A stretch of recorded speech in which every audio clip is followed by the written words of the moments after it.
स्वागत है आप सभी का आपके अपने YouTube चैनल फार्मा वाला पर। फार्मा वाला आपको AKTU, BTUP, NPCI और यूपी स्कॉलरशिप से रिलेटेड जितनी भी अपडेट्स हैं उसकी जानकारी सबसे पहले देता है। तो आप प्लीज़ चैनल को सब्सक्राइब करिए और बेल आइकन को प्रेस रखिएगा, जिससे कि कोई भी वीडियोस का नोटिफिकेशन हो वो सबसे पहले आपको मिल सके। और वीडियोस को लाइक भी किया करिए और अपने दोस्तों के साथ शेयर भी किया करिए।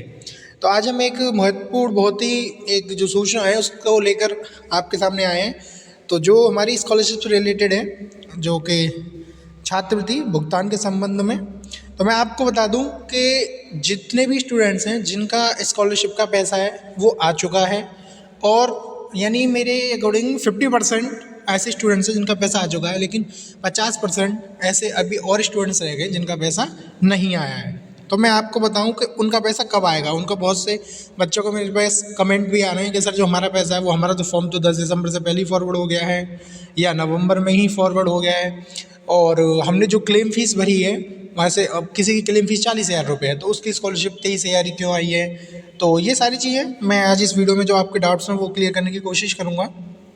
तो मैं आपको बता दूं कि जो विभाग की निर्धारित समय सारणी के अनुसार केवल उन्हीं छात्र छात्राओं को वर्तमान चरण में सम्मिलित किया गया था जिनका छात्रवृत्ति आवेदन संबंधित महाविद्यालय द्वारा 10 दिसंबर तक अग्रसारित किया जा चुका था। यानी जो आपका प्रथम चरण था, फर्स्ट फेज़, उसमें सिर्फ वही स्टूडेंट्स है जिनका जो 10 दिसंबर है, 10 दिसंबर तक जो फॉर्म है उनका वो फॉरवर्ड हो चुका था। ठीक है ना। इसके बावजूद काफ़ी संख्या में ऐसे छात्र छात्राएं भुगतान से वंचित रह गई हैं, जिनका प्रमुख कारण काफ़ी संख्या में ऐसे छात्र छात्राएं जो भुगतान से वंचित रह गए हैं, जिनका प्रमुख कारण जिला कल्याण अधिकारी DW स्तर पर आवेदन सत्यापन लंबित रहना है। तो आप सभी को मैं ये बात क्लियर कर दूं कि आप सभी का जो स्टेटस है वो अगर 10 दिसंबर से पहले फॉरवर्ड हो चुका है तो आप परेशान ना हो, आपकी जो स्कॉलरशिप है वो आपके अकाउंट्स में क्रेडिट कर दी जाएगी।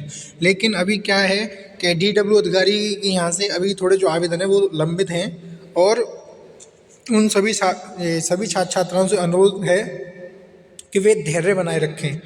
भुगतान की फाइलें चरणबद्ध तरीके से लगाई जा रही हैं और विभाग द्वारा आश्वासन दिया गया है कि 18 मार्च तक सभी पात्र छात्रों को छात्रवृत्ति की धनराशि प्राप्त हो जाएगी। साथ ही अवगत कराना है कि इस वर्ष PFMS प्रणाली का अध्ययन अपग्रेड किया जा रहा है, जिसके कारण वर्तमान में PFMS पोर्टल पर DBT direct benefit transfer status track करना संभव नहीं है।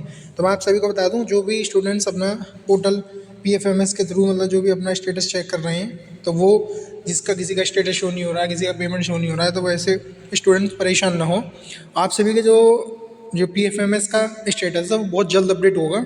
तो आप सभी इसके अनुसार न चलें कि हमारा PFMS में पोर्टल शो नहीं हो रहा है, हमारी स्कॉलरशिप नहीं आएगी, ये हुआ वो हुआ। तो आप परेशान ना हो, आप अपना स्टेटस चेक करें, देन आप अपना सबसे मोस्ट इंपॉर्टेंट अकाउंट्स को चेक करते रहें, क्योंकि स्टेटस भी अपडेट नहीं हो रहे हैं, अभी स्टेटस भी पेंडिंग में चल रहे हैं। तो आप सभी अपना जो है स्टेटस वो चेक कर लें, और नहीं तो आप अपना अकाउंट्स ज़रूर चेक करें। और जो आपका PFMS हेल्प डेस्क द्वारा सूचित किया गया है कि अप्रैल 2026 से DBT स्टेटस ट्रैक करने की सुविधा पुनः उपलब्ध करा दी जाएगी। ठीक है। अब मैं बात करूं कि जो हमारे बच्चे रह गए हैं उनकी स्कॉलरशिप, मैंने आपको वैसे इसमें बता ही दिया है कि 18 मार्च तक आप सभी की जो स्कॉलरशिप वो आ जाएगी। लेकिन जो हमारे 10th 11th 12th के बच्चे जो रह गए हैं, 9th वाले भी, तो इन सभी की जो मतलब अभी फ्रेश भी रह गए हैं बहुत सारे कैंडिडेट्स। तो आप सभी परेशान ना हो, आप जनवरी लास्ट तक थोड़ा वेट करिए। जनवरी के लास्ट तक आप सभी की जो स्कॉलरशिप है वो आपके अकाउंट्स में आ जाएगी, क्रेडिट होगी। तो बाकी जितने भी स्टूडेंट्स रह गए हैं वो अपना आधार सीडिंग का जो प्रोसेस है, आप उसे ये नहीं है कि आज आपने आधार सीड कराया है या कल कराया है, आप अपना आधार सीडिंग प्रोसेस पहले ही करा रखें तो बहुत अच्छी बात है। अगर नहीं है तो आप ज़्यादा बार उसे चेंज ना करें। जैसे आपके 3 अकाउंट हैं तो आपने उसमें से हटा के इसमें कर दिया, इसमें से हटा के उसमें कर दिया, ऐसी प्रोसेस आप न फॉलो करें। सिर्फ एक अकाउंट में आप अपना आधार लिंक रहने दें, जो कि आपने अपना फॉर्म फिल करते टाइम, फॉरवर्ड होते टाइम रखा था। ठीक है।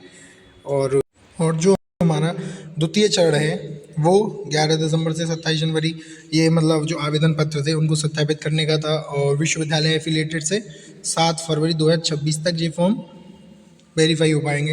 वेरीफाई होने के बाद स्क्रूटनी आएगी, यानी आपका कोई जो डाटा है वो अगर मिसमैच है या कोई भी इशू आ रहा है तो उसके लिए आपको संशोधन की 9 फरवरी तक आप इसमें अपना संशोधन कर सकते हैं, ठीक है। और त्रुटिपूर्ण आवेदनों को छात्र स्तर से सही करना वो 13 फरवरी 2026 तक, और छात्रों द्वारा सही आवेदन पत्र को जमा करना 28 फरवरी 2026 तक कर सकते हैं। देन आपका जो पेमेंट है सेकंड फेज़ का, वो आपकी धनराशि आएगी 18 मार्च 2026 तक। यानी जो फर्स्ट फेज़ वाले स्टूडेंट्स हैं उनकी ये नहीं है कि सिर्फ 18 मार्च को आएगी। जो फर्स्ट फेज़ वाले स्टूडेंट्स हैं जिनका फॉर्म फॉरवर्ड हो चुका है 10 दिसंबर से पहले, उनकी स्कॉलरशिप 18 मार्च तक, यानी जनवरी, फरवरी और मार्च, इन तीनों महीने में आपके अकाउंट्स में क्रेडिट हो जाएगी, ठीक है ना। 18 मार्च को द्वितीय फेज़ वाले, वो सेकंड फेज़ वाले, द्वितीय चरण वाले लोगों का पैसा 18 मार्च से आना शुरू होगा, और प्रथम चरण वाले स्टूडेंट्स का 18 मार्च तक पैसा आ जाएगा। तो आप सभी थोड़ा धैर्य बनाए रहिए और ज़्यादा पैनिक ना हो।